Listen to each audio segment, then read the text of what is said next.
നിങ്ങളുടെ ക്രിയേറ്റിവിറ്റി ഉപയോഗിച്ച് നിങ്ങളുടെ കോൺസെപ്റ്റ് ഉപയോഗിച്ച് ചെയ്യുന്ന ഒരു ബ്രാൻഡ് ലോഗോ മറ്റൊന്നിൻ്റെ കോപ്പിയാണെങ്കിൽ തീർച്ചയായും നിങ്ങൾക്ക് എട്ടിൻ്റെ പണി കിട്ടും. എങ്കിൽ അങ്ങനെയുള്ള നമ്മൾ ചെയ്യുന്ന ലോഗോസ് മറ്റൊന്നിൻ്റെ കോപ്പിയാണെന്ന് അറിയാൻ മാർഗമുണ്ടോ? തീർച്ചയായും ഉണ്ട്.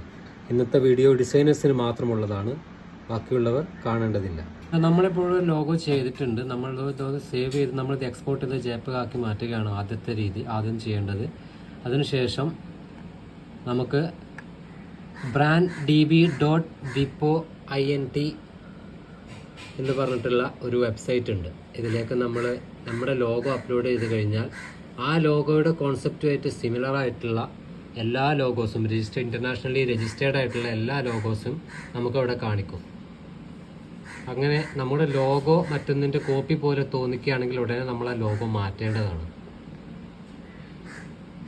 ഓൾറെഡി നമ്മൾ കാണിക്കാൻ പോകുന്നത് നമ്മുടെ ലോഗോ നമ്മൾ അപ്ലോഡ് ചെയ്യുകയാണ്.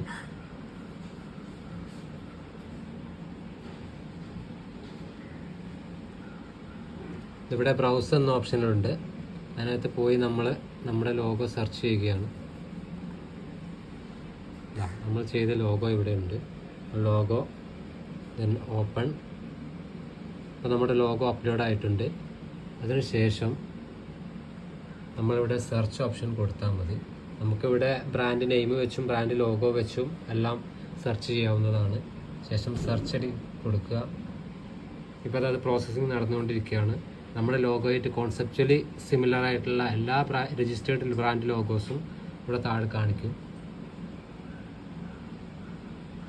കണ്ടോ, ഓൾമോസ്റ്റ് ഇതിനായിട്ട് സിമിലർ ആയിട്ടുള്ള എല്ലാ ലോഗോസും കാണിച്ചിട്ടുണ്ട്. അപ്പോൾ എത്രയും പെട്ടെന്ന് അങ്ങനെ ലോഗോ നമ്മൾ ചെയ്യുന്നുണ്ടെങ്കിൽ അത് രജിസ്റ്റർ ചെയ്യുമ്പോൾ അത് വലിയൊരു ഇഷ്യൂ ആയി മാറും. അപ്പോൾ എത്രയും പെട്ടെന്ന് അങ്ങനെ ചെയ്യുന്ന ഇതിലിട്ട് ചെക്ക് ചെയ്തതിന് ശേഷം നമ്മളത് മാറ്റേണ്ടതായിട്ട് വരും. അതിൻ്റെ ഈ വെബ്സൈറ്റിൻ്റെ ലിങ്ക് ഞാൻ ഡിസ്ക്രിപ്ഷനിൽ കൊടുക്കുന്നുണ്ട്. Okay, bye. അവയിൽ ഇനി ഏത് ബ്രാൻഡഡ് ലോഗോ ഡിസൈൻ നിങ്ങൾ ചെയ്യുകയാണെങ്കിലും ഇത് ശ്രദ്ധിക്കൂ.